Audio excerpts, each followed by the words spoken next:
સત્ય કર્મ કરી લે જીવડા, સત્ય કર્મ કરી લે હો જીવડા, સત્ય કર્મ કરી લે.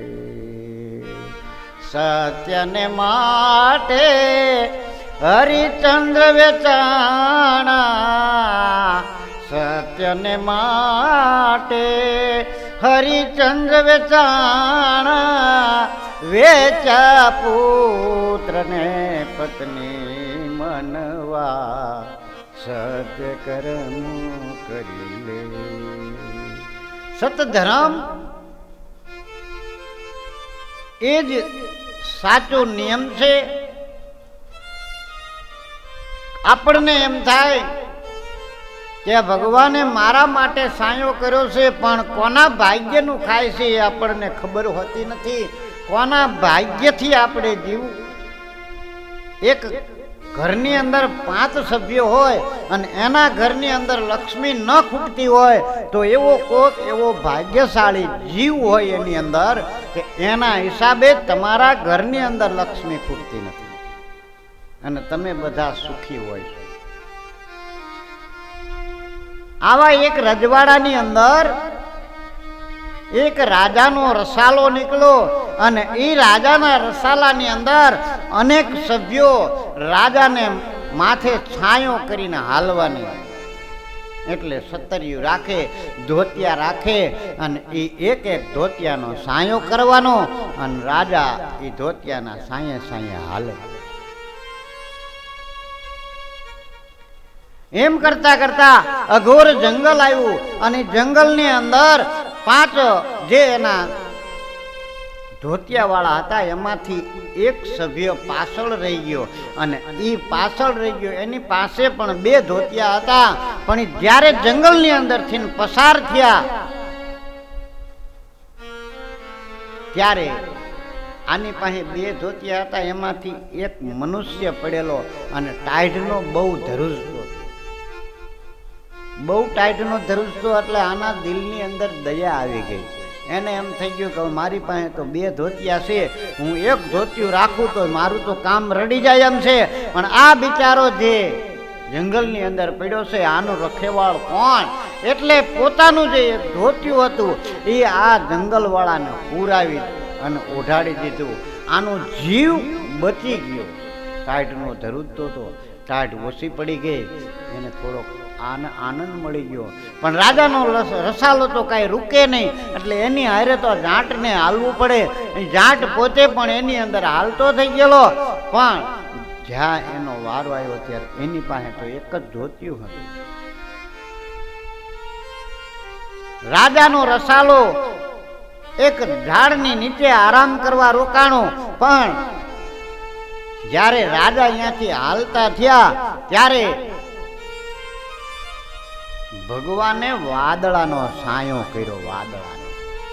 અને જેમ જેમ રસાલો આગળ વધે એમ વાદળું પણ આગળ વધે, એટલે સાયો ન કરવો પડે. એટલે રાજાના મનની અંદર વિચાર થયો કે વાહ, મેં કેવા કર્મ કર્યા છે કે આ ભગવાને મારા માટે ઉપર વાદળાનો સાયો કર્યો અને એ સાયે સાયે હું હાલું છું. એવામાં એક સંતની ઝૂંપડી આવી, એટલે રાજાએ કીધું કે ભગવાને મારા ઉપર ફૂલ દયા કરી છે, મેં એવા સારા કર્મ કર્યા છે, ભગવાને મને વાદળાનો સાયો કર્યો. એટલે બાપજીએ કીધું, સંતોએ કીધું કે ભાઈ એવું નથી, આની અંદર કોક એવું પુણ્યશાળી આત્મા હોય એના માટે પણ કર્યો હોય, તું અભિમાન ન કે. એટલે કીધું હે દયા ધર્મ કા મૂલ હે પાપ કા મૂલ અભિમાન. જો તારામાં અભિમાન આવી જશે તો તું પાપી થઈ જાય. એટલે આવું અભિમાન ન કર.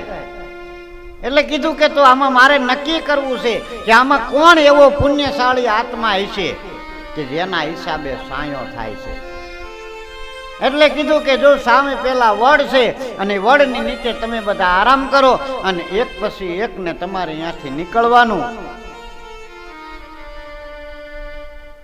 રાજા કે ભલે. તો આરામ કરવા બેઠા, ફૂલ તડકો થયો, ઉપર વાદળું અને વાદળાનો સાયો આ બધા ઉપર પડતો હતો. એટલે રાજા હાલવા માંડ્યા તે પછી કીધું કે એક એક શિષ્યને હાલવા માંડવાનું છે. અને 5 શિષ્ય હતા, એમાંથી પહેલો શિષ્ય નીકળ્યો પણ વાદળું ત્યાંનું ત્યાં રહ્યું. બીજો શિષ્ય નીકળ્યો, વાદળું ત્યાંનું ત્યાં રહ્યું. ત્રીજો શિષ્ય નીકળ્યો, વાદળું ત્યાંનું ત્યાં રહ્યું. પણ જ્યાં ઓલો ઝાટ પાછળથી નીકળ્યો એટલે વાદળું એની ઉપર ઉપર હાલવા માંડ્યું. એટલે રાજાને નક્કી થઈ ગયું કે આ પુણ્યશાળી આત્મા આ છે, આને કોઈક એવું સારું પુણ્ય કર્યું છે. એટલે રાજાએ એને પૂછ્યું કે ભાઈ તે એવું શું પુણ્ય કર્યું છે કે આ ભગવાને તને સાયો કર્યો છે? એટલે જાટ બોલ્યો કે બાપજી મને બીજી તો કાંઈ ખબર નથી અને મેં કાંઈ પુણ્ય કર્યું નથી, પણ જ્યારે આપણે નીકળ્યા અને જંગલની અંદર એક માણસ ટાઈટનો બહુ ધ્રુજતો હતો, એટલે મને એમ થયું કે મારી પાસે તો આ 2 ધોતિયા છે અને હું તો એક ધોતિયાથી પણ રેડવી શકું છું, તો આ મારું ધોતિયું આને ઓઢાડી દઉં. એટલે મેં મારું ધોતિયું એને ઓઢાડ્યું છે, આ સિવાય મેં કાંઈ પુણ્ય કર્યું નથી. એટલે આ સાંભળીને રાજા તો કે હું મોટા મોટા દાન કરું છું પણ પોતાની વાહવા માટે કરતા, અને આને જે દાન કર્યું એ નિસ્વાર્થ ભાવે કર્યું. એટલે બાપજીએ કીધું કે આ જાટનું પુણ્ય રહ્યું ને એ મોટું છે, એટલે દાનનું મહત્વ સમજીને દાન કરવું. હા, દાનનું મહત્વ સમજીને દાન કરવું. એટલે કીધું હે દયા ધર્મ કા મૂલ હૈ, પાપ કા મૂલ અભિમાન, तुलसी दया न छोड़िए जब अलग घट में प्राण।